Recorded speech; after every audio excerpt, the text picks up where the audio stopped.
Good afternoon बच्चों। शुरू करते हैं आज की क्लास। और एक टॉपिक क्या, एक चैप्टर हमने स्टार्ट किया हुआ है, इकोनॉमिक्स एंड इंट्रोडक्शन, जहाँ पे हमें किसके बारे में पढ़ना है, इकोनॉमिक्स के बारे में। और उसके बारे में जो हम एक बचपन में भी पढ़ते थे जनरल, हमने वो भी पढ़ा, और उसके बाद हमने चल करके उसमें कुछ और एड ऑन्स किए। Because over the period of time different different लोग आए जिन्होंने क्या किया, इकोनॉमिक्स को एक्सप्लेन किया। और भूल तो गए ही होंगे आप कि किसने एक्सप्लेन किया था, है ना? किसने? फादर साहब ने, और दूसरा बच्चे ने, तीसरा अच्छा मम्मी ने किया, फिर और चौथा किसने किया? एंजल ने। ठीक है ना? पापा की अगर बात करें तो पापा कौन? एडम स्मिथ, है ना? अरे बेटा नहीं नहीं, इधर इकोनॉमिक्स के, ठीक है ना, जिसके लिए पढ़ रहे हैं। दूसरा बेटा कौन? ए मार्शल। कौन है? बोले तो एल्फ्रेड मार्शल। अब मम्मी कौन? Lionel Robins. ठीक है ना, मतलब ऐसे बोलने के लिए मम्मी है, लेकिन वो कोई इंसान है, ना कि कोई फीमेल। ठीक है। अच्छा, एंजल कौन? पॉल ए सैमुअल्सन। नाम तो सुना ही होगा, पॉल एंथनी सैमुअल्सन। अच्छा, बाप हमेशा किसकी बात करता है? वेल्थ की बात करता है, पैसे की बात करता है। तू पैसा पैसा करती है, तो पैसे पे क्यों मरती है? हाँ जी, बाप हमेशा किसकी बात करता है? वेल्थ की बात करता है। तो वेल्थ रिलेटेड डेफिनेशन वही एडम स्मिथ ने दी। ठीक है। दूसरा बच्चा बात करता है अपने वेलफेयर की, तो वो डेफिनेशन किसने दी? ए मार्शल, अल्फ्रेड मार्शल ने। मम्मी की जिंदगी हमेशा स्कैरसिटी में निकल जाती है, तो स्कैरसिटी रिलेटेड डेफिनेशन किसने दी? लियोनेल रॉबिन्स ने। और एंजल किसकी बात करता है? हाँ जी, डायनेमिक ग्रोथ एंड डेवलपमेंट की, जहाँ पे वो सारे ही एस्पेक्ट को क्या करता है? कवर करता है। तो बच्चों हम देख चुके थे, ये तो जनरल मीनिंग था इकोनॉमिक्स का, कि economics is the management of house hold with limited funds. वैसे तो विद लिमिटेड रिसोर्सेज होता है, लेकिन फिर भी मैंने आपको बताया था कि वो फंड्स इसलिए लिखते हैं यहाँ पे, बिकॉज इकोनॉमिक्स में जो ज्यादातर जो बातें होती है वो मॉनेटरी टर्म्स में होती है। दैट्स व्हाई रिसोर्सेज की जगह स्पेसिफिक कर दिया फंड्स को, जबकि फंड्स भी एक रिसोर्सेज का एक क्या होता है? पार्ट होता है। क्या होता है? पार्ट होता है। फिर वेल्थ डेफिनेशन बच्चों हमने पढ़ी थी, और है कुछ भी नहीं है, और होने को पूरी क्लास भी लग गई थी। और अगर मैं रिपीट ना करते हुए जस्ट आपको इंग्लिश की हिंदी करूं, तो बस यही बोल सकता हूं इसकी तारीफ में कि economics is the science of wealth. ये साइंस होती है वेल्थ की। ठीक है ना? वेल्थ का मतलब वो सारे गुड्स होते हैं, वेल्थ का मतलब केवल पैसा नहीं होता, वो सारे गुड्स होते हैं जिनसे किसी एक इंसान की, किसी व्यक्ति की क्या होती है? वांट्स या नीड्स क्या होती है? सेटिस्फाई होती है। एडम स्मिथ ये जानने में इंटरेस्टेड था, ये स्टडी करने में इंटरेस्टेड था कि वो कौन से तरीके होते हैं जिनसे वेल्थ को इकट्ठा किया जा सकता है, यानी कि वो मटेरियलिस्टिक चीजों की बात कर रहा है। ठीक है ना? Of all the nation could be increase, कि किसी भी देश की संपत्ति इन द सेंस केवल जस्ट मनी नहीं, वो सारी चीजें जिनसे किसी भी इंसान की नीड्स एंड वांट्स को सेटिस्फाई किया जा सकता है, तो उन्हें कैसे इकट्ठा किया जा सकता है, वो ये जानने में इंटरेस्टेड था, यही उसने बताया। अब पैसे से बाहर निकल करके जिंदगी में आते हैं बेटे की, और बेटे की जिंदगी में उसको क्या चाहिए? उसको वेलफेयर चाहिए। क्या चाहिए? क्या पापा, अपन लोग अभी बड़े हो रहे हैं, है ना, तो अपने को ये चाहिए वो चाहिए। ठीक है ना? कभी आप हमेशा इतना इकट्ठा इकट्ठा करके रखते हो, है ना, कभी इसका यूज केस क्या होगा? अगर अपना वेलफेयर इससे नहीं हुआ तो इसका यूज केस क्या होगा? तो इसका यूज केस होना चाहिए। अब वो यूज केस तो तभी होगा जब वो पैसा जो आपने बनाया है, जो वेल्थ को इकट्ठा करने की आप बात कर रहे हो, उसे हमारे पे क्या करोगे? आप खर्च करोगे। ठीक है ना? उसे उसे हम एंजॉय कर पाएंगे। क्या कर पाएंगे? एंजॉय कर पाएंगे। तो ए मार्शल ने इसी बारे में जिक्र किया। According to Alfred Marshall, economics is the study of mankind. वो कह रहा है किसकी स्टडी है? मैनकाइंड की। ठीक है ना? वो कह रहा है कि इंसान को इंसान समझो, इंसानियत के नाते देखो। मैनकाइंड की स्टडी कर रहा है वो in the ordinary business of life, यानी कि आम जिंदगी में, रोजमर्रा की जिंदगी में किसकी स्टडी करना? जो डे टू डे लाइफ है उसमें किसकी स्टडी करना? मैनकाइंड की स्टडी करना, यानी कि ह्यूमैनिटी टाइप से क्या करना? उसकी स्टडी करना। कि ह्यूमैनिटी, अब जब मैं वर्ड बोलता हूं ह्यूमैनिटी, तो उसमें आता है कि क्या वाकई में इस चीज की स्टडी करना कि एक इंसान का वेलफेयर हो रहा है या नहीं हो रहा है। इस चीज की स्टडी करने को क्या बोलते हैं? इकोनॉमिक्स बोलते हैं। क्या बोलते हैं? इकोनॉमिक्स बोलते हैं। इट एनक्वायर्स हाउ, बच्चों दो चीजें होती है, एक होता है इंक्वायरी, आई वाला इंक्वायरी, एक होता है ई वाला inquiry. What is the difference between both of them? Naman भैया यार तुम्हारा डेली का ये ड्रामा है, कुछ ना कुछ पता नहीं क्या कुछ भी पूछते हो। अबे जिंदगी में कुछ नहीं रहा तो ई वाला इंक्वायरी और आई वाला इंक्वायरी। अब बेटा है तो है, पता तो तुम्हें होना चाहिए, और नहीं पता तो पता लगना चाहिए। हाँ जी, what is the difference between E वाला इंक्वायरी एंड आई वाला इंक्वायरी? कौन से वाला? आई वाला तो वेरी गुड, छानबीन करना, यानी कि वहां पे कहीं ना कहीं हमें डाउट रहता है, इन्वेस्टिगेशन टाइप से करनी है। इसका नहीं पता, वो कुछ बोल रहे हैं, नहीं पता। ई वाला इंक्वायरी होता है जो आपने बोला पूछताछ। है ना मन भैया, दिन में बना रहे हो यार। मतलब अभी तो बोला वो गुड़िया बोल रही है कि आई वाला इंक्वायरी बोले तो इन्वेस्टिगेशन छानबीन, और हम बोले पूछताछ, तो दोनों एक ही तो है। नहीं, इनकम से रिलेटेड कुछ नहीं है। अच्छा चलो मैं जाके एक एग्जांपल दूं क्या आपको? कोई चीज पूछूं आपको? आप हाँ नहीं बोल रहे हो। कोई कुछ चीज पूछूं आपको? हाँ जी, पीछे वाले कोई पूछूं आपको कोई चीज? चलो, आप बेटा भी ना ऐसे रेलवे स्टेशन पे गए। कहाँ पे गए? रेलवे स्टेशन पे गए, और आपको नहीं पता कि कौन से प्लेटफॉर्म पे गाड़ी आएगी, मतलब ट्रेन आएगी, कितने बजे आएगी, और भी बहुत सारी चीजें कि लेट हुई कि नहीं हुई, ठीक है, किधर को होके जाएगी, कौन सा रूट रहेगा, ये सारी बातें आपको जाननी है। मैं आपको पूछता हूँ कि आप काउंटर पे जाके आई वाला इंक्वायरी करोगे क्या ई वाला इंक्वायरी करोगे? ई वाला इंक्वायरी। इंक्वायरी मतलब पूछताछ, जहां पे आपको जानकारी लेनी होती है। क्या लेनी होती है? जानकारी लेनी होती है। बात समझ में आ रही है आपको? जहां पे आपको जानकारी लेनी होती है। बात समझ में आ रही है आपको? वहां पे जाके आप ये नहीं बोलते ए निकलो बाहर, निकलो इधर, अभी बंद करो रे, सील करो ये सारा, अभी अपने को पूछना है कि इधर ट्रेन कितने बजे आने वाली है। क्या ऐसा ऐसा जाके बोलोगे क्या? आई वाला इंक्वायरी करोगे क्या? ऐसा कौन करती है? पुलिस करती है। कौन करती है ना?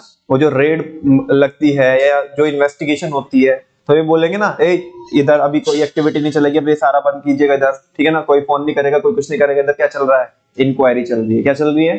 इंक्वायरी। हाँ बिल्कुल, इनकम टैक्स वाले जब आते तो वो ई फॉर इंक्वायरी नहीं करते, वो आई फॉर इंक्वायरी करते हैं। आई फॉर इंक्वायरी के लिए ई फॉर इंक्वायरी कर सकते हैं। नमन भैया कंफ्यूज कर दिया ना। करने आते हैं आई वाला इंक्वायरी, और उसको करने के लिए ई वाला इंक्वायरी भी कर सकते हैं। छानबीन के लिए पूछताछ तो करनी पड़ेगी ना। बोलो रे बोलो, कितना पैसा दबा के रखा है ना, वो चीज है। सही है सोनो? तो वैसा। हाँ जी, तो यहां पे क्या मतलब है उसका? इट एनक्वायर्स, ये जो वेलफेयर रिलेटेड जो डेफिनेशन है, ये एनक्वायर करती है, मतलब ये जानना चाहती है, ठीक है ना। वो कौन जानना चाहता है यहाँ पे? एल्फ्रेड मार्शल इस डेफिनेशन के थ्रू जानना चाहता है how one gets his her income, कि एक इंसान, यानी कि एक बंदा या बंदी, हिज और हर लिखा है, तो वो अपनी इनकम कैसे कमाता है, कैसे कमाता है, कैसे कमाता है, कैसे कमाता है, और उसे कैसे यूटिलाइज। नमन भैया यार, कोई तुक है इस बात का कि एक इंसान कैसे इनकम कमाता है और कैसे खर्च करता है? इससे वेलफेयर का क्या मतलब बेटा? मतलब है आप कैसे पैसा कमाते हो। क्या आप बहुत तकलीफों में, बहुत दिक्कतों में तो पैसा नहीं कमा रहे हो? सही है सुनो, एक इंसान जिंदगी में पैसा कमाता है ना, हंसी खुशी के साथ, और एक इंसान बड़ी मिन्नतों के बाद, बड़ी दिक्कतों के बाद क्या करता है? पैसा कमाता है। क्या दोनों ऑप्शंस में आपको, दोनों केसेस में आपको कहीं वेलफेयर दिखाई देता है कि नहीं देता है? किसी एक ऑप्शन में वेलफेयर दिखाई देता है, किसी में नहीं दिखाई देता। पैसा कमाने के दौरान भी वेलफेयर समझते हो आप? भला भलाई। जो इंसान बड़े इजीली क्या कर रहा है? पैसा कमा रहा है, तो उसका वेलफेयर भी हो रहा है। क्या हो रहा है? लेकिन जिसको बड़ी मिन्नतों के बाद, है ना, बहुत मुश्किलों से क्या करना पड़ रहा है? पैसा कमाना पड़ रहा है, तो वो पैसा तो कमा रहा है, वो किसकी, एडम स्मिथ की डेफिनेशन पे तो खरा उतर रहा है क्योंकि वेल्थ कमा रहा है, लेकिन क्या उसका भला हो रहा है कि नहीं हो रहा है? वो कह रहा है यार बहुत परेशान हूँ यार, जिंदगी में बहुत टेंशन है, सुबह जाता हूँ शाम को आता हूँ, हेल्थ का कोई ध्यान नहीं है, बच्चों पे कोई ध्यान नहीं है, बीवी पूछती है कि आप हमें समय नहीं देते, तो मैं कोई जवाब नहीं दे पाता हूँ, बच्चे कह रहे हो तुम पापा नहीं तुम पापी हो, हमारे से बातें नहीं करते, ठीक है ना, हमारे को समय कभी हमारे हमारे साथ बैठ के खाया नहीं तुमने, कभी हमारे को पूछा नहीं हमारी पढ़ाई क्या चल रही है, हमारी लिखाई क्या चल रही है ना। वो इंसान परेशान है, वेलफेयर नहीं हो रहा है। तो ये जानना चाहता है अल्फ्रेड मार्शल, बच्चा जानना चाहता है कि एक इंसान पैसा कैसे कमाता है, और केवल कमाना ही काफी नहीं है कि उसे खर्च कैसे कर रहा है। ठीक है पैसा कमाया है ना, सारे दिन इंसान किस में ड्रग्स ले रहा है, सुबह से लेकर शाम तक इंजेक्शन लगा रहा है, और कहीं नालियों में मिलता है हाँ जी, और पता नहीं क्या चरस भांग गांजा हेरोइन पता नहीं क्या क्या किन किन चीजों का कंजप्शन कर रहा है। मैं आपको पूछना चाहता हूँ क्या उसका वेलफेयर हो रहा है? क्या उसका वेलफेयर हो रहा है? ये वही तो बोल रहा है कि एल्फ्रेड मार्शल ये जानना चाहता है कि एक इंसान अपनी इनकम कैसे कमाता है, क्या उस टाइम पे उसका वेलफेयर हो रहा है या नहीं हो रहा है, और उसे कैसे यूज करता है, उसे यूटिलाइज कैसे करता है, उसे खर्च कैसे करता है, क्या उस टाइम पे उसका क्या वेलफेयर हो रहा है या नहीं हो रहा है, क्या वो ऐसी चीजों पे खर्च करता है कि जिससे वाकई में उसका भला होता है, या ऐसी चीजों पे खर्च करता है जिससे उसकी जिंदगी बद से बदतर बनती है। हाँ जी, वो यही जानना चाहता है, और यही वेलफेयर रिलेटेड डेफिनेशन है। एल्फ्रेड मार्शल बोलता है कि इकोनॉमिक्स एक स्टडी है ना, इकोनॉमिक्स एक स्टडी है किसकी, मैनकाइंड की, ह्यूमैनिटी की, in the ordinary business of life. यानी ऑर्डिनरी बिजनेस ऑफ लाइफ का मतलब है आम जिंदगी में इंसान कैसे अपनी जिंदगी को जीता है, कैसे अपनी जिंदगी को जीता है, इसकी स्टडी करना ही इकोनॉमिक्स है, इसकी स्टडी करना ही इकोनॉमिक्स है, कि वो कैसे पैसा कमाता है और उसे कैसे खर्च करता है, कि उसका वेलफेयर हो रहा है या नहीं हो रहा है, वो जिंदगी में खुश है भी या नहीं भी। Welfare related definition. कुछ पूछना है आपको? इसका व्यू ऑल टुगेदर डिफरेंट है किससे, एडम स्मिथ से। एडम स्मिथ किसकी बात करता है कि चीजों को कैसे इकट्ठा किया जाए, कैसे इकट्ठा किया जाए। अच्छा एक चीज और रियलाइज करो आपको, कैसे इकट्ठा किया जाए, कैसे इकट्ठा किया जाए, चीजों को कैसे इकट्ठा किया जाए, चाहे तरीका सही हो चाहे तरीका गलत हो, लेकिन लेकिन लेकिन तरीका सही है या नहीं है ये जानने की कोशिश कौन कर रहा है, बच्चा। बाप बाप अक्सर क्या होते हैं, बच्चे बिगड़े हुए होते हैं, अभी बाप बिगड़ा हुआ है, ठीक है ना। कह रहे कि चाहे तरीका कुछ भी हो सकता है, फेयर तरीका हो सकता है, अनफेयर तरीका हो सकता है, वो बात करता है कि हम वेल्थ कैसे क्या करें, जनरेट करें। उसने कहीं पे भी ये बात नहीं की कि क्या सही है और क्या गलत है।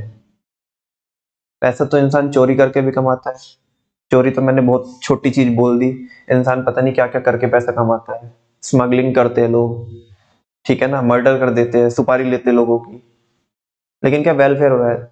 छिपता फिर रहा है लोगों से, दुनिया से, पुलिस से छिपता फिर रहा है, क्या वेलफेयर हो रहा है? नहीं हो रहा है।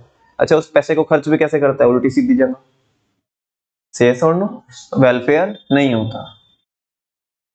आई होप आपको दो डेफिनेशन समझ में आएगी इकोनॉमिक्स की। इकोनॉमिक्स एक वेल्थ रिलेटेड डेफिनेशन जो किसकी बात करती है, वेल्थ को जनरेट करने की बात करती है, एडम स्मिथ उस बारे में चर्चा करता है, और दूसरा एल्फ्रेड मार्शल बच्चा किसके बारे में बात करता है, वेलफेयर की बात करता है, कि एक इंसान कैसे पैसे कमाता है और कैसे खर्च करता है।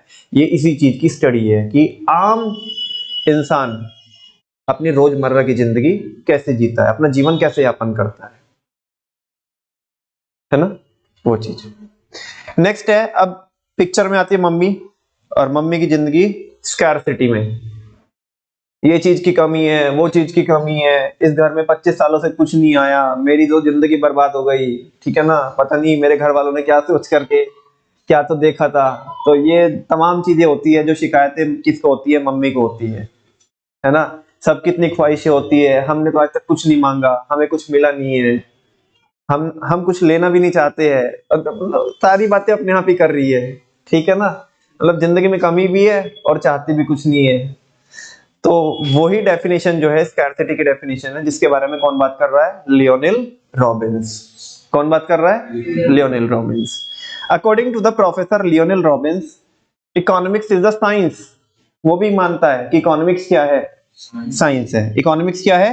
अब साइंस को वापस से एक्सप्लेन नहीं करूंगा, सारे बच्चों को पता है साइंस क्या होती है। सिस्टमैटिक बॉडी ऑफ नॉलेज होती है जिसमें कॉज एंड इफेक्ट रिलेशनशिप होती है, और जो कुछ हाँ कुछ फैक्ट्स पे बेस्ड होती है, और वो एक यूनिवर्सल ट्रूथ बताती है। क्या बताती है?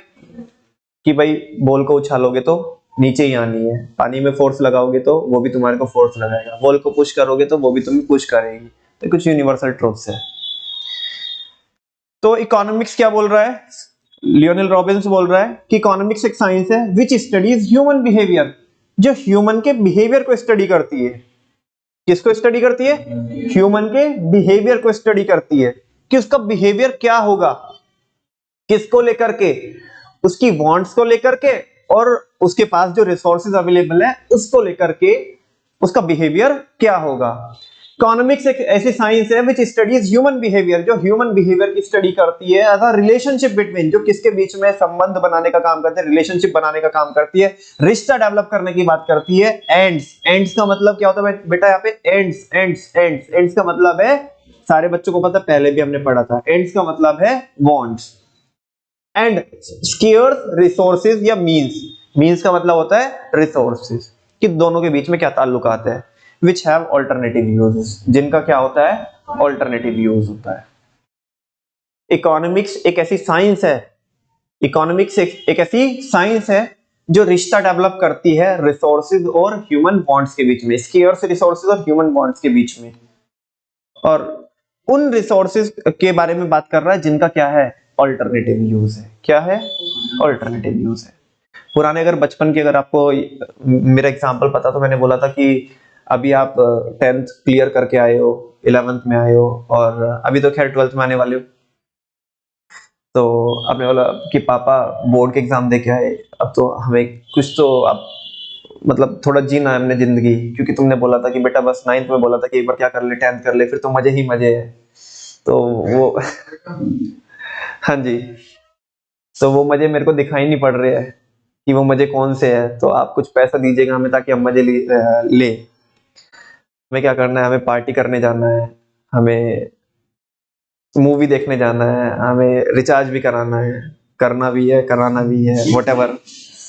हाँ जी, देयर आर सो मेनी चीजें। पापा ने बोला ले बेटा जा, ये पकड़ 2000 रुपए और जा जी ले अपनी जिंदगी। तुम एक बार पैसे को देख रहे हो, एक बार पापा को देख रहे हो, एक बार पैसे को देख रहे हो, एक बार पापा को देख रहे हो। 2000 में ऐसा कोई बोलता है क्या? जा जी ले अपनी जिंदगी। हाँ जी, क्या क्या कीजिएगा 2000 रुपए में? मेरी बहुत ख्वाहिश है, बच्चा बोल रहा है, मेरी बहुत ख्वाहिश है। जैसे कि कुछ मैं बता सकता हूँ, कुछ नहीं बता सकता। कि जैसे मेरे को रिचार्ज करना, कराना, मूवी देखना है, साथ में फिर वो 400 रुपए के पॉपकॉर्न भी लगेंगे, ठीक है ना। अब क्या है कि यहाँ पे तो मैं 5 रुपए के ना खाऊं, लेकिन मूवी देखने जाऊंगा तो 400 रुपए के पॉपकॉर्न भी लगेंगे, ठीक है ना। मेरे को मेरे फ्रेंड की क्या भी है, बर्थडे पार्टी है, तो उसमें जाना है मेरे को, तो वहाँ पे डिफरेंट डिफरेंट लोग आएंगे। तो मेरे पास ड्रेस भी नहीं है, मेरे को ड्रेस भी लेनी है। हाँ जी, और उधर नमन भैया बोल रहे कि बुक्स भी लेनी है यार, ठीक है ना। पापा 2000 में क्या करूं? ऑल्टरनेटिव यूज है ना। 2000 रुपए का क्या है? ऑल्टरनेटिव यूज है। चाहे तो आप, अगर आपकी प्रायोरिटी रहेगी, हाँ, जैसे आपके इरादे होंगे। हाँ जी, तो जैसे आपके इरादे होंगे तो वैसी आपकी क्या होगी? प्रायोरिटी होगी। किसी की प्रायोरिटी हो सकती है कि नहीं नहीं नहीं, कल क्लास है, चैप्टर बहुत आगे निकल चुका होगा, मेरे को बुक लेनी है, वो मेरी पहली प्रायोरिटी है। क्योंकि अरे बुक से किसका भला हुआ, हमारे महानुभाव बैठे हैं तो भाई साहब, बुक पढ़ के किसका भला हुआ, है ना। अब जमाना है 5G का, रिचार्ज करने और कराने का। हाँ जी, मसूद कह रहा है क्या भैया क्या रखा है चीजों में, मौज करो, है ना। मूवी वगैरह देखने के ले जाएंगे। सबकी प्रायोरिटी है अलग अलग, लेकिन रिसोर्स वो जो है, रिसोर्स का क्या है? ऑल्टरनेटिव यूज है। क्या है? आप चाहे तो इसके लिए भी यूज कर सकते हैं, आप चाहे तो इसके लिए भी यूज कर सकते हैं, ठीक है ना। और इस चीज की स्टडी करना, ह्यूमन वांट्स की और स्केर्स रिसोर्सेज के बीच में रिलेशनशिप बना करके उनकी स्टडी करना ही क्या होती है? नमन भैया, स्टडी करनी क्यों है बेटा? स्टडी करनी इसलिए है बिकॉज रिसोर्सेज हमारे पास उतने नहीं है जितनी हमारी वांट्स है, जितनी हमारी वांट्स है। So we have to manage, तो हमें क्या करना है? मैनेज करना है, और उसके लिए हमें इकोनॉमिक्स को पढ़ना पड़ेगा। और हमें पढ़ना इसलिए पड़ेगा कि बिकॉज हमारे पास इनकम लिमिटेड है, हमारे पास इनकम लिमिटेड है, लेकिन हम to the maximum possible extent satisfaction चाहते हैं। तो हम अपने लिमिटेड इनकम में मैक्स टू मैक्स सेटिस्फेक्शन कैसे जनरेट करें, मैक्स टू मैक्स जनरेट कैसे करें सेटिस्फेक्शन, ये हमें पता होना चाहिए, ये हमें पढ़ना है, ये हमें समझना है। एक प्रोड्यूसर अगर आप हो तो आप किस स्टेज में एंटर करेंगे? अब मैं क्यों बोल रहा हूं ये सारी चीजें? बिकॉज ये सारी चीजें आप पढ़ के आए हो, आप प्रोड्यूसर इक्विलिब्रियम पढ़ के आए हो, आप कंज्यूमर इक्विलिब्रियम पढ़ के आए हो, आप डिमांड पढ़ के आए हो, आप सप्लाई पढ़ के आए हो, कॉस्ट रेवेन्यू सब पढ़ के आए हो, आप मार्केट में इक्विलिब्रियम कैसे निकलता है वो सब चीजें पढ़ के आए हो। और वो पढ़ने का पर्पस था, कहीं हमें कंज्यूमर के पर्पस से पढ़ना था, कहीं हमें प्रोड्यूसर के पर्पस से पढ़ना था। तो यही तो वो स्कैरसिटी वाली डेफिनेशन है। और बच्चों यही वो डेफिनेशन है जिसके बेसिस पे हमने वो अपनी बचपन में क्लास चालू की थी, हमने यही पढ़ाया था आपको। इस डेफिनेशन में ज्यादा कुछ रह नहीं जाता, क्योंकि इसमें तो पूरी बैंड बजा के आए, इसकी पूरा सब्जेक्टिव वो पढ़ के आए हैं, माइक्रो इकोनॉमिक्स। इसी से शुरुआत की थी हमने। जो शुरू की दो आपकी डेफिनेशन थी उसमें कोई आपको एक नया एंगल मिला होगा इकोनॉमिक्स का, कि हाँ यार एक बार वेल्थ की बात कर रहा है, एक बार वेलफेयर की बात कर रहा है, जो कि होनी भी चाहिए, एक बार रिसोर्सेज की लिमिटेडनेस की और उनका रिलेशन किसके साथ? वांट्स के साथ बना करके कर रहा है। इकोनॉमिक्स एक ऐसी साइंस होती है जहां पे हम ह्यूमन बिहेवियर की स्टडी करते हैं, किसके बीच में रिश्ता बना करके? हाँ जी, वांट्स और स्केर्स रिसोर्सेज के बीच में रिश्ता बना करके, जिनका क्या है, जिन रिसोर्सेज का ऑल्टरनेटिव यूज है। Scarcity definition of economics was given by Robins in his book. ये भी कहां पीछे था? कह रहे ग्रंथ अगर उसने लिखे तो हम भी लिखेंगे, और इसने लिखा an essay on the nature and significance of economic science. वो बुक का नाम था an essay on the nature, कि नेचर क्या है और उसकी इंपॉर्टेंस, सिग्निफिकेंस समझते हो आप, उसकी हमारी लाइफ में क्या इंपॉर्टेंस है, वो है क्या, कोई चीज है क्या, और उसकी हमारी लाइफ में क्या रेलिवेंसी है, इंपॉर्टेंस है ऑफ इकोनॉमिक साइंस। क्योंकि ये भी क्या बोल रहा है? साइंस बोल रहा है ना, क्या बोल रहा है? तो इसने बोला कि इसने इकोनॉमिक साइंस की हमारी, पहली बात तो इकोनॉमिक साइंस है क्या और उसकी हमारी लाइफ में इंपॉर्टेंस है क्या, वो बुक का उसने नाम दिया, और उसमें स्कैरसिटी रिलेटेड डेफिनेशन दी इसने, जो कि कब में पब्लिश हुई थी बच्चों? 1932 में।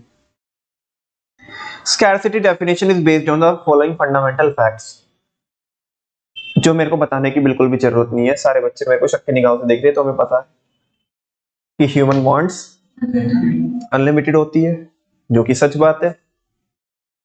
और अगर देखे तो बात सच नहीं भी है, बिकॉज रिसोर्सेज ग्रो भी करते हैं, ये हमने लास्ट क्लास में देखा था। तो ह्यूमन वांट्स आर अनलिमिटेड, लेकिन resources to satisfy these wants are limited. लेकिन रिसोर्सेज हमारे पास क्या है? लिमिटेड है, दैट इज स्कैरसिटी है रिसोर्सेज की। And every resource has multiple use. एक और बात जो यहाँ पे नहीं लिखी है, लोगों की क्या होती है? डिफरेंट डिफरेंट प्रायोरिटी होती है। लोगों की क्या होती है? डिफरेंट डिफरेंट प्रायोरिटी होती है, और उस प्रायोरिटी के अकॉर्डिंग ही लोग क्या करते हैं? ये ऑल्टरनेटिव यूजेस को क्या करते हैं? सेलेक्ट करते हैं कि मेरे लिए क्या जरूरी है।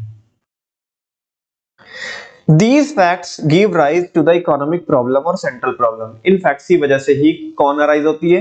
Economic problem या central problem arise होती है। What to produce, how to produce, and for whom to produce, and what provisions are to be made for the future economic growth। वो प्रॉब्लम्स अराइज होती है, ठीक है ना।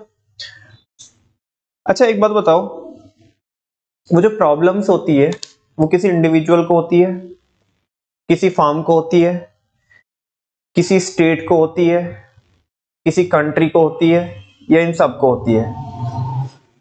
सबको होती है अपने अपने लेवल पे। से यस और नो? मेरे लिए मेरी खुद की प्रॉब्लम होगी, से यस और नो? एक कंपनी को उसकी प्रॉब्लम होगी, क्योंकि उसके पास पैसा क्या है, लिमिटेड है, उसे ऑपरेशंस बहुत सारे चलाने हैं। उनकी भी ख्वाहिश है कि आज अगर हम एक धंधे में ऑपरेट करते हैं तो कल चल करके हमारा डाइवर्सिफाइड बिजनेस हो। कैसा बिजनेस हो? डाइवर्सिफाइड, समझते हो आप डाइवर्सिफाइड बिजनेस?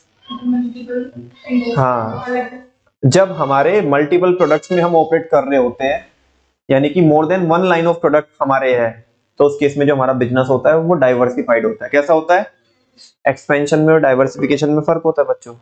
एक्सपेंशन होता है जो आज बिजनेस कर रहे हो उसे बड़े स्केल पे कर रहे हो, और डाइवर्सिफिकेशन होता है कि प्रोडक्ट हमारे बहुत सारे हो, अलग अलग इंडस्ट्री में हम ऑपरेट कर रहे हो, ठीक है ना। तो उनको अपनी प्रॉब्लम रहती है, एक स्टेट के पास अपनी प्रॉब्लम है कि उनको, जैसे यूपी जैसा बड़ा स्टेट, उसे अपने 25 करोड़ लोगों को क्या करना है, सर्व करना है, तो उनके पास भी अकॉर्डिंगली रेवेन्यू क्या है, लिमिटेड है।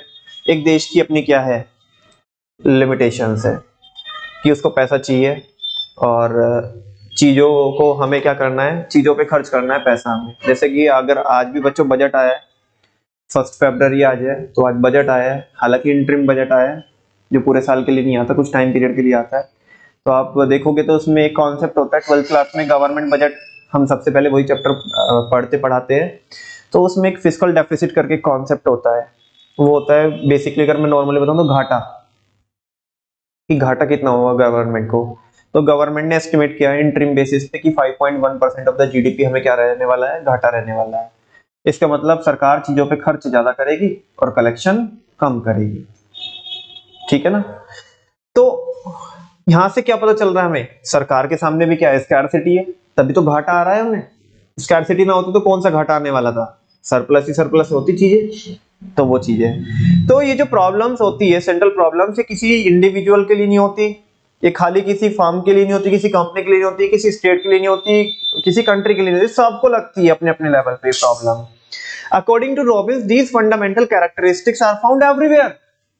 वो कह रहा है कि, रॉबिन कह रहा है कि जो फंडामेंटल कैरेक्टरिस्टिक्स है ये हर जगह पाए जाते हैं, वेदर वो इंडिविजुअल हो, वेदर वो स्टेट हो, वेदर वो कंपनी हो, वेदर वो कंट्री हो, कोई फॉरेन कंट्री। ऐसा नहीं हम ही गरीब है, हम ही भूखे बंगाली है ना, ऐसा नहीं है हम ही, ऐसा भारत वाले भूखे बंगाली, नहीं नहीं नहीं बेटा, कोई डेवलप्ड कंट्री भी है ना, अमेरिका भी, यूएसए भी, इंग्लैंड भी है, तो वो भी क्या है, उनके लिए भी स्कैर्सिटी है। स्कैर्सिटी सबके लिए है, कि बाकी केवल हमारे लिए नहीं है, ठीक है ना।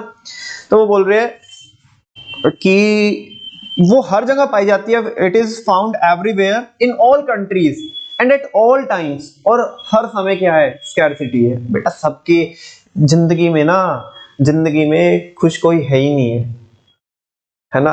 10 सालों से तो मैं भी पब्लिक डीलिंग में हूं, और अब जाके समझ में आता है कि जिंदगी में खुश है ही नहीं कोई अल्टीमेटली। तुम्हें आज के टाइम पे लगता होगा कि पैसा होगा, ये होगा, दौलत होगी, शोहरत होगी, ये होगा, है ना, वो भी लोग खुश नहीं है। इनफैक्ट उनसे ज्यादा खुश तो वो है जिनके पास कुछ है नहीं है, क्योंकि जिनके पास कुछ है नहीं है, कम से कम उन्हें इस चीज की तो खुशी है कि चल हमारे पास नहीं है, इस चीज की खुशी है उन्हें। जिनके पास है वो होने के बावजूद भी यूज नहीं कर सकते, है ना। डॉक्टर ने क्या बताया कि आपको डायबिटीज है, तो आप अच्छे अच्छे पकवान खा ही नहीं सकते, मीठे मीठे मिठाई खा ही नहीं सकते आप, ठीक है ना। वो गलती से क्या हुआ कि गलती से क्या, इन द सेंस कि मालिक साहब के लिए नौकर बढ़िया थाली लगा के लेके आया जिसमें घी पूरा डला हुआ है, बढ़िया तरह तरह की मिठाइयाँ है, और उसमें अलग अलग तरह की क्या है, चीजें हैं खाने के लिए, ठीक है। और मालिक नौकर को डांट लगा रहा है, तुझे पता नहीं है, डॉक्टर ने मेरे को मना किया है, कोलेस्ट्रॉल लेवल बढ़ा हुआ है, बीपी बढ़ जाता है मेरा, ये इतने चटपटी चीजें खा करके, डायबिटीज है मेरे को, तो ये मिठाई कौन खाएगा। वो कह रहा है, वो सॉरी सर, वो गलती से मेरी थाली तुम्हारे पास आ गई। हाँ जी। तो जिनके पास है वो वैसी, वो और भी ज्यादा दुखी है, खुश कोई है ही नहीं है। किसी, तुम जाके पूछोगे ना, किसी भी बंदे को जाके पूछोगे, उसकी जिंदगी में कुछ ना कुछ कमी है, है ना, सब कुछ होने के बावजूद भी फिर भी कमी है, क्योंकि ये ग्रीड है ना, ग्रीड, ये इंसान का ग्रीड कभी खत्म हो। जिसके पास आज 1 लाख है उसे 10 लाख चाहिए, जिसके पास 10 है उसे 1 करोड़ चाहिए, जिसके पास 1 करोड़ है उसे 100 करोड़ चाहिए, जिसके पास 100 करोड़ है उसे 1000 करोड़ चाहिए। और ये लिमिटलेस है, ये चीजें चलती जाएगी चलती जाएगी। आज जिसके पास जो है उससे अपर वाली चाहिए, अपने नीचे कोई नहीं देख रहा कि हम कितने खुश नसीब है कि हमें ये सारी चीजें मिली हुई भी है, लेकिन नहीं, लोग किसको देख रहे हैं, अपने ऊपर वाले को, कि यार हमारी जिंदगी में क्या है, ये कमी है। और लोग ऐसे भगते जा रहे हैं, भगते जा रहे हैं, भगते जा रहे हैं। लेकिन उसके यूज केस की बात कौन करता है? Alfred Marshall. कौन करता है? कि भाई जो तुम इकट्ठा कर रहे हो, उससे तुम्हारा भला हो भी रहा है, या ये तुम सुबह से लेके शाम तक, पापा सुबह जाते हैं कमाने, शाम को आते हैं, what is the ultimate use case?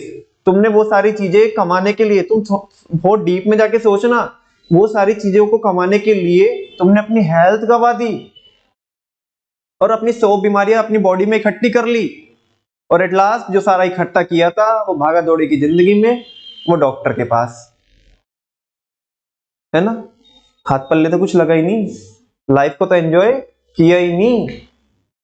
हाँ करेंगे करेंगे करेंगे, वो तो किया ही नहीं। स्कैर्सिटी, सॉरी, वेलफेयर तो हुआ ही नहीं। इसकी बात कौन करता है? एल्फ्रेड मार्शल, है ना। और वो जो वेलफेयर जो निकल के आता है, ठीक है ना, वो जो वेलफेयर निकल के आता है, जिसकी वो वेलफेयर की बात कर रहा है ना, वो वेलफेयर, वो किसकी बात कर रहा है? जो वेल्थ की बात कर रहा था ना एडम स्मिथ, उस वेल्थ से तुम्हारा वेलफेयर हो रहा है कि नहीं हो रहा, वो किसकी बात कर रहा था? वो उसी वेलफेयर की बात कर रहा था। कौन? Alfred Marshall. और फिर उस पे भी थोड़ा और ज्यादा डीप में लाइट डाल रहा है कौन? Lionel robin. कह रहा है कि जिंदगी में कमी है, जिंदगी में क्या है? कमी है। तो तुम वो कमी होने के बावजूद भी कैसे क्या करोगे, तुम अपने आप को मैनेज करोगे कि ताकि to the maximum possible extent आप क्या ले पाओ? मैक्सिमम सेटिस्फेक्शन ले पाओ। क्या ले पाओ? इसका मतलब नमन भैया, ये जो मैक्सिमम सेटिस्फेक्शन की बात कर रहा है कि तुम्हारे पास जो चीजें लिमिटेड है जो चीजें, उसमें तुम मैक्सिमम सेटिस्फेक्शन ले पाओ, तो फिर तो ये जो लियोनेल रॉबिन्स है, ये स्कैर्सिटी जो वेलफेयर है उसी की बात नहीं कर रहा है, उसमें भी तो वेलफेयर हो रहा होगा ना। ना ना बेटा, दोनों चीजें क्या है? अलग है। मेरे पास 100 रुपए है, उन 100 रुपए में मैं ज्यादा से ज्यादा ड्रग्स कैसे खरीद सकता हूं? ज्यादा से ज्यादा ड्रग्स कैसे खरीद सकता हूं मैं? मैक्सिमम सेटिस्फेक्शन कैसे ले? मेरे को तो वो है ना, क्या बोलते हैं, तलब है मेरे को, ये मतलब मेरे पास तुम जैसे देख रहे हो ना नालायक को, तो मेरे को भाई, मैं बहुत सीधा सच्चा इंसान हूँ, ठीक है ना, इन चीजों से दूर ही हूँ, बहुत ज्यादा, बहुत दूर, बहुत परे हूँ, ठीक है ना। मैं तो जस्ट ऐसे ही आपको एग्जांपल, क्योंकि मैं तुम्हारे पे हूँ तो तुम बुरा मान जाओगे, तो दैट्स व्हाई अपने ऊपर एग्जांपल ले रहे हो, ठीक है। तो मेरे को लेट सपोज भी बोल देता हूँ, लेट सपोज मेरे को तलब है कि मेरे को वो ड्रग्स चाहिए, मेरे को भाई वो एक इंजेक्शन सुबह को लगाना है मेरे को अपनी बॉडी के अंदर, और एक शाम को लगाना है। तो मैं ये देख रहा हूं कि वो 100 रुपए अगर मैं कमा रहा हूं, तो 100 रुपए में मैं ज्यादा से ज्यादा इंजेक्शन कैसे ठोक पाऊं? इसकी बात कर रहा है कौन? लियोनेल रॉबिन्स, ठीक है ना। वो अब ऐसे मत बोलना भैया उसका नाम भी वैसा लियोनेल रॉबिन्स और कहा तुम इंजेक्शन की बात कर रहे हो, तो उसका कोई कनेक्शन नहीं है, ठीक है। तो फिर यही तो वेलफेयर हुआ ना? नहीं, ये वेलफेयर नहीं हुआ। मैक्सिमम सेटिस्फेक्शन अलग चीज होती है, वेलफेयर अलग चीज होती है। तुम मैक्सिमम सेटिस्फेक्शन ले तो आए कि तुम 100 रुपए में 3 इंजेक्शन खरीद के लेके आए, 3 ठोक लिए तुमने इंजेक्शन, लेकिन तुम्हारा वेलफेयर नहीं हुआ। मैक्सिमम सेटिस्फेक्शन को वेलफेयर मत बोलना। मैक्सिमम सेटिस्फेक्शन तुम्हारा गलत डायरेक्शन में था, उससे वेलफेयर नहीं हुआ। समझ में आ रही है बात? मैक्सिमम सेटिस्फेक्शन वेलफेयर कर भी सकता है और नहीं भी कर सकता है। समझ में आ रही है बात? तो देखो, तीनों डेफिनेशन बिल्कुल ऑल टुगेदर अलग अलग एरियाज को क्या कर रही है? कवर कर रही है। एक बात कर रहा है वेल्थ की, एक बात कर रहा है किसकी? वेलफेयर की। एक बात कर रहा है किसकी? स्कैर्सिटी की, ठीक है। तो वो बोल रहा है कि ये हर जगह मिलती है, हर कंट्री में प्रॉब्लम मिलती है, और हर टाइम हर टाइम क्या है जिंदगी में, क्या है, कमी है। हर टाइम जिंदगी में क्या है, कमी है।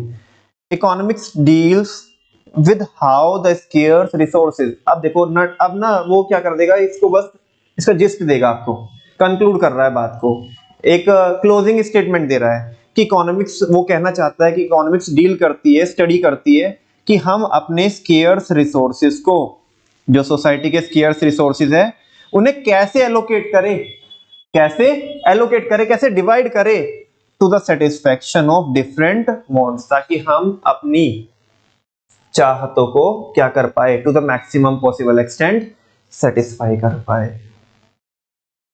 ठीक है। एक और चीज है बच्चों, और यहां पे मुझे लगता है कि इकोनॉमिक्स में ये शायद कॉन्ट्राडिक्शन है, क्योंकि स्कैरसिटी वाली डेफिनेशन बोल रही है कि हम चीजों को कैसे यूज करें, कैसे यूज करें कि हमें क्या मिल जाए, सेटिस्फेक्शन मिल जाए। और ऊपर वाला बात करता है कि कैसे भला हो जाए, वेलफेयर कैसे हो। और सबसे ऊपर वाला तो इकट्ठा करने की बात कर रहा है चीजों को। लेकिन एक्चुअल में इकोनॉमिक्स ये है कि तुम चीजों को छोड़ो तो ही तुम क्या हो सकते हो, सेटिस्फाई भी हो सकते हो, तुम्हारा वेलफेयर भी तभी होगा। और उसके तो बिल्कुल ऑपोजिट जा रही है ये। मतलब अभी तुम्हें इधर नहीं मिलेगा, ये मैं जिस लेवल पे बात कर रहा हूँ मुझे नहीं पता तुम्हें समझ में आ रही है कि नहीं आ रही है, ठीक है ना। ये कुछ तो ऊपर की बातें हैं।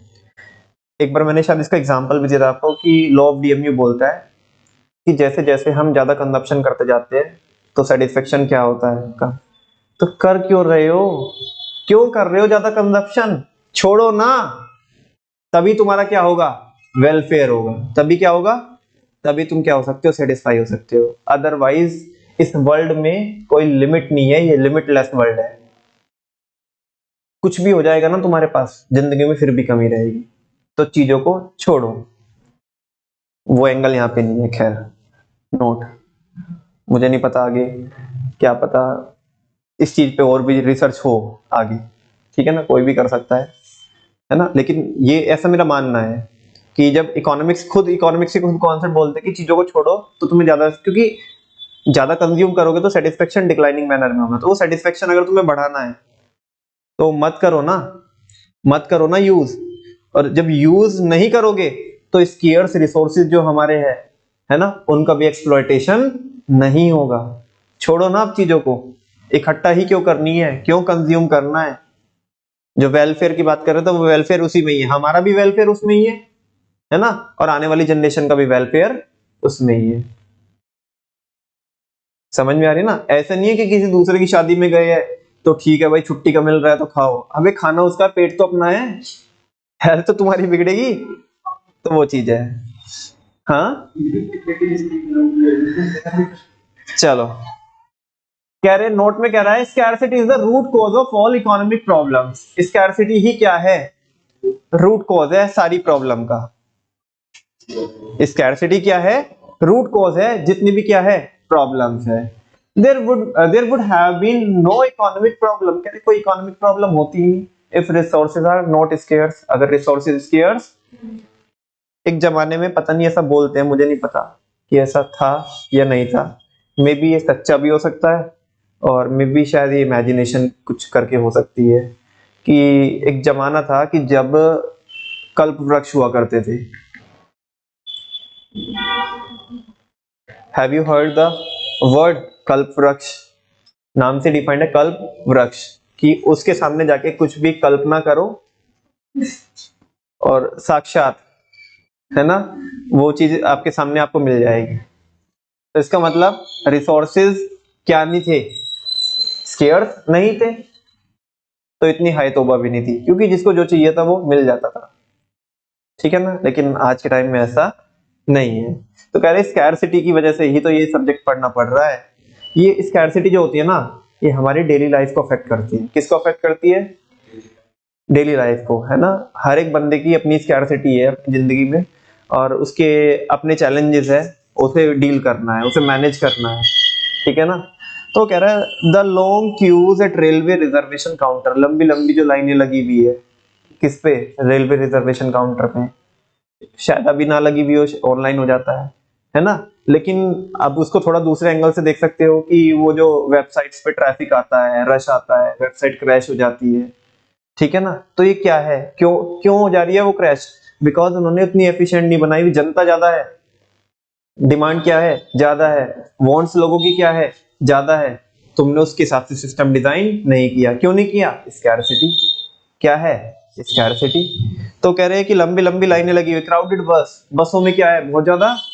क्यों नहीं चलाती सरकार, क्यों नहीं चलाती ज्यादा? अरे फंड्स की क्या है, लिमिटेडनेस है, स्केयर्स है, रिसोर्सेज क्या है, स्केयर्स है। नहीं होती तो सरकार को कौन सा ऐसा शौक लगता है, वो भी चलाएगी ना, एक एक रूट पे भर भर के बस चलाएगी जो खाली चलेगी, ठीक है ना। क्यों नहीं चलाती? क्योंकि स्कैर्सिटी है।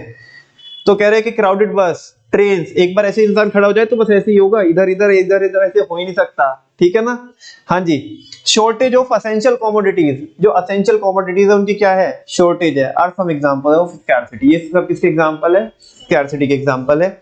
We face scarcity because the things that satisfy our wants are limited in availability। और हमें scarcity का सामना करना पड़ता है because जो चीजें हमारी चाहतों को सेटिस्फाई करती है वो चीजें क्या है, लिमिटेड है। नहीं, मैंने कुछ नहीं बोला, वो चीजें क्या है, लिमिटेड है। से यस और नो? हाँ जी। बात समझ में आती है आपको? तीन डेफिनेशन समझ में आई। फर्स्ट वेल्थ रिलेटेड, दूसरी वेलफेयर रिलेटेड, और तीसरी स्कैर्सिटी रिलेटेड। अब वो सबका कॉम्बिनेशन बना करके जो ग्रोथ ओरिएंटेड डेफिनेशन है, जो ग्रोथ की भी बात करता है, फ्यूचर ग्रोथ की भी बात करता है, वो जो बच्चों जो चौथी प्रॉब्लम निकल के आती है ना, what provisions are to be made for the future economic growth, उसकी बात यही तो करता है, एंजिल तो करता है। भाई एक बात बताओ, जो अपनी छोड़ करके, नहीं मतलब गलत मत समझना, आप मैं पूरा स्टेटमेंट बोल देता हूँ, जो अपनी समस्या को छोड़ करके, आप नालायक, आप इधर उधर समझते हो, जो अपनी समस्या को छोड़ करके जो दूसरे की प्रॉब्लम को कंसीडर कर रहा है, तो वाकई में वो तो एंजिल होगा ना। एंजिल ही तो कर सकता है ऐसी बात। नहीं तो आज के जमाने में लोग तो किसकी बात कर रहे हैं, बस अपनी अपनी बात कर रहे हैं कि अपना काम बनता, भाड़ में जाए जनता। हाँ जी, वैसे ही है ना।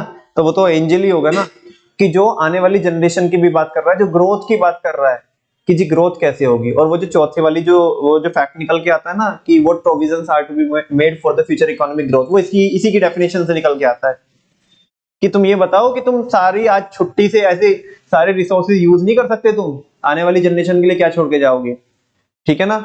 अदरवाइज भाई देखो, तुम्हारे लिए तो डेटा बहुत कम अवेलेबल है तुम्हारे बाप के लिए, कि क्योंकि तुम्हारे बाप ने इंस्टा नहीं चलाई, ऐसा वो बोल रहा है, ठीक है ना। लेकिन तुमने तो सारी चीजें किस पे रिकॉर्ड की है, किस पे दर्ज कराई है, इंस्टा पे। तुम्हारे बच्चे तुम्हारा इंस्टा अकाउंट देख करके तुम्हें गाली मारेंगे, देख देख देख देख कितना पानी इसने वेस्ट किया होली के नाम पे, कितना इसने, देखो इतना, अगर काश उस दिन इसने ना किया होता, ये नॉर्मल, देख देख भैंस नहला रहा है, ये कैसे नहला रहा है, इसने वो खोल के रखा है ना, टुल्लू पंप खोल के रखा है, कितना पानी वेस्ट किया। आज अगर ये इसकी हरकतों की वजह से आज हमें प्यासा मरना पड़ रहा है, आने वाले टाइम की जो जनरेशन है वो ऐसा बोलेगी अगर तुम ऐसा करते हो तो, क्योंकि तुम्हारी चीजें है ना स्टोर है, क्लाउड पे स्टोर है, और वो देखेंगे तो देखो देखो कितनी अय्याशी कर रहा है। काश हमारे लिए कुछ छोड़ दिया होता तो आज हमें ये दिन देखना नहीं पड़ता। इसकी बात की है किसने? पॉल ए सैमुअलसन ने। किसने बात की है? पॉल ए सैमुअलसन ने। कह रहे कि तुम सारी चीजें आज ही खर्च नहीं कर सकते, तुम्हें ना एटलीस्ट तुम अगर कोई चीज क्रिएट नहीं कर सकते ना, तो तुम्हें जो जितनी इनहेरिटेंस में मिली है उसको कम भी करने का अधिकार तुम्हें नहीं है। जितनी मिली है एटलीस्ट उतनी छोड़ के जाओ, या उसमें ऐड ऑन करके जाओ। आप कम नहीं कर सकते, बिकॉज आने वाली जनरेशन को भी तो जीना है। केवल तुम्हारे कोई लाइफ मिली है इस पे, इस प्लेनेट पे, बाकी जनरेशन भी है, ठीक है ना, उनके बारे में भी सोचो। तो वो कर रहा है ग्रोथ ओरिएंटेड डेफिनेशन, जिसने जो डायनामिक ग्रोथ एंड डेवलपमेंट की बात करता है। देखते हो बच्चों, according to professor Samuelson, economics is the study of, economics एक स्टडी होती है किसकी? How man and society, man मतलब इंडिविजुअल की बात कर रहा है, इंडिविजुअल और सोसाइटी कैसे चूज करते हैं वो, यानी कि उनकी चॉइसेस क्या है, आज वो किस चीज को सेलेक्ट करते हैं। क्या वो सारी चीजों को बर्बाद करना सेलेक्ट करते हैं, या चीजों को रिजर्व करना क्या करते हैं, चूज करते हैं, पसंद करते हैं, ठीक है ना, कि कैसे एक इंसान, इंडिविजुअल और सोसाइटी चूज करती है without the use of money, पैसे को यूज करके या ना करके, पैसे को यूज करके या ना करके, to employ scarce productive resources, कि वो कैसे यूज करते हैं, एम्प्लॉय या डिप्लॉय आप बोल सकते हो, स्केर्स प्रोडक्टिव रिसोर्सेज है जो हमारे जो लिमिटेड रिसोर्सेज है उनको वो कैसे यूज करते हैं, चाहे उसमें पैसा लगे या ना लगे। नमन भैया हमें समझ में नहीं आना तुम क्या बोल रहे हो, पैसे लगे ना लगे, बेटा स्कैर्सिटी केवल उन्हीं चीजों की होती है जो जिनका कुछ कुछ मूल्य होता है, जिनका कोई प्राइस होता है। ये जो चीज फ्री ऑफ कॉस्ट आती है उनका भी क्या होता है, उनकी भी स्कैर्सिटी होती है, होती कि नहीं होती है, हमने पहले भी बात की थी, है ना, की थी कि नहीं की थी बात। तो वो वही तो बोल रहा है कि केवल जिन चीजों को पैसों से खरीदा जाता है उन्हीं की स्कैर्सिटी नहीं होती, जो चीजें फ्री में अवेलेबल है, हमारे नेचर में अवेलेबल है, उन चीज की भी स्कैर्सिटी होती है। तभी तो उसने बोला विद और without the use of money, चाहे चीजें आप पैसों से खरीदो चाहे बगैर पैसों के खरीदो, है ना। इकोनॉमिक्स एक उस चीज की स्टडी है कि कैसे इंडिविजुअल और सोसाइटी चाहे तो फ्री वाले रिसोर्सेज को और जो पैसों से खरीदे हैं, है ना, उन रिसोर्सेज को कैसे डिप्लॉय करता है, कैसे एम्प्लॉय करता है, कैसे यूज करता है, which could have alternative use, जिन रिसोर्सेज का क्या है, ऑल्टरनेटिव यूज है, उनको यूज कैसे करता है, उनको यूज कैसे करता है, क्या उड़ा दे रहा है ये सारे या बचा के भी चल रहा है। To produce various commodities over time, मतलब जो हम प्रोड्यूस करने के लिए, प्रोडक्शन करने के लिए जो रिसोर्सेज को यूज कर रहे हैं, and distribute them for consumption now, और उन्हें कैसे डिस्ट्रीब्यूट कर रहा है कि आज हम कितना कंज्यूम करेंगे एंड इन द कर रहे हैं एंड इन द फ्यूचर, और कितना फ्यूचर के लिए बचा करके रख रहे हैं, among various people and groups of society. जो अलग अलग सोसाइटी के जो ग्रुप्स है, जो सोसाइटीज है, वो उनमें मतलब वो कहीं ना कहीं ऐसे वो किसकी भी बात कर रहा है, वो उसको डर ये भी है, उसको डर ये भी है कि कहीं अमीर अमीर ना हो जाए और गरीब गरीब ना हो जाए, तभी वो बात कर रहा है कि क्योंकि इक्वालिटी होनी चाहिए। क्या होनी चाहिए, इक्वालिटी, मतलब सबका साथ और सबका विकास होना चाहिए। ऐसा नहीं है कि एक सोसाइटी तो एक सेक्शन तो सोसाइटी का क्या हो गया, बहुत ज्यादा ग्रो कर गया और एक पीछे रह गया, तभी तो बोला अमंग वेरियस पीपल, बहुत सारे लोगों के बीच में, एंड ग्रुप्स ऑफ सोसाइटी, जो अलग अलग जो ग्रुप्स है सोसाइटी के। ऐसा नहीं कि एक ही सोसाइटी क्या कर जानी चाहिए, ग्रो कर जानी चाहिए। थोड़ा टेक्निकल है बच्चों, वंस अगेन वापस से मैं आपको समझाने की फिर कोशिश करता हूँ एक एक शब्द को, कि इकोनॉमिक्स स्टडी है किस चीज की, कि कैसे कोई एक इंसान या सोसाइटी जो चीजें फ्री में आती है या जो पैसों में आती है, उन रिसोर्सेज को, चाहे कौन से वाले रिसोर्स, चाहे वो फ्री में आते हो चाहे वो पैसों में आते हो, मनी से आते हो, वो उनको वो कैसे यूज करता है, कैसे यूज करता है, कैसे डिप्लॉय करता है, कैसे कंज्यूम करता है, ठीक है ना, जिनका क्या है, जिन रिसोर्सेज का ऑल्टरनेटिव यूज है। यहां तक तो आपको बातें समझ में आती होगी कि इकोनॉमिक्स स्टडी है किस चीज की, कि एक इंसान और सोसाइटी अपने स्केर्स रिसोर्सेज को कैसे यूज करती है, करता है या करती है सोसाइटी के लिए, ठीक है ना। और चाहे वो रिसोर्सेज पैसों में आते हो चाहे वो फ्री ऑफ कॉस्ट आते हो, और उनको उनको जो यूज करता है क्या करने के लिए, to produce various commodities over time, एक टाइम पीरियड में वो प्रोडक्शन करने के लिए जो यूज करता है, और फिर उन्हें कैसे डिस्ट्रीब्यूट करता है। इनफैक्ट अगर आप बोलोगे अच्छे से तो ये जो शुरू वाले जो शब्द है वो यहाँ पे खत्म होने चाहिए, वहां से लेकर के यहां तक। और कैसे यूज करता है, प्रोड्यूस करने के लिए, और अपने कंजप्शन को कैसे क्या करता है, अपने कंजप्शन को मतलब वो जो यूज कर रहा है वो रिसोर्सेज, उनको कैसे डिस्ट्रीब्यूट करता है अपने कंजप्शन, आज के कंजप्शन पे और फ्यूचर के कंजप्शन पे। किसी एक की बात नहीं कर रहा है, वो सबकी बात कर रहा है, इंक्लूसिवली बात कर रहा है। किसकी बात कर रहा है, कि सबकी सहभागिता हो उसमें, among various peoples and groups of society. Samuelson, क्योंकि एंजल है ना, इंजन, तो एंजल तो सबकी बात करेगा ना, है ना, वो क्योंकि ऊपर वाला तो एक ही होता है ना।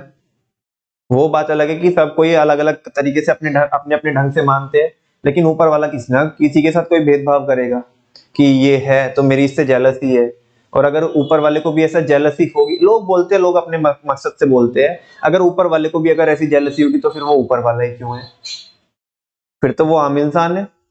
बात समझ, ऊपर वाला कोई जेलसी नहीं करता, दैट्स व्हाई मतलब सैमुअलसन एंजल बन गया है, वो बात करता है कि सबका क्या होना चाहिए, सबकी पार्टिसिपेशन होनी चाहिए, ठीक है ना, सब ग्रो करने चाहिए, सारी सोसाइटी, ऐसा नहीं कि समाज का जो सोसाइटी का कंट्री का जो एक सेक्शन है उसके लिए तो भर भर की चीजें अवेलेबल है आज भी और फ्यूचर में भी, और एक सेक्शन जो है बहुत पिछड़ा हुआ है, ठीक है ना। Samuelson's definition tells us that economics is a social science. अब आई ना बात, अब आई बात। नमन भैया इकोनॉमिक्स आर्ट भी है,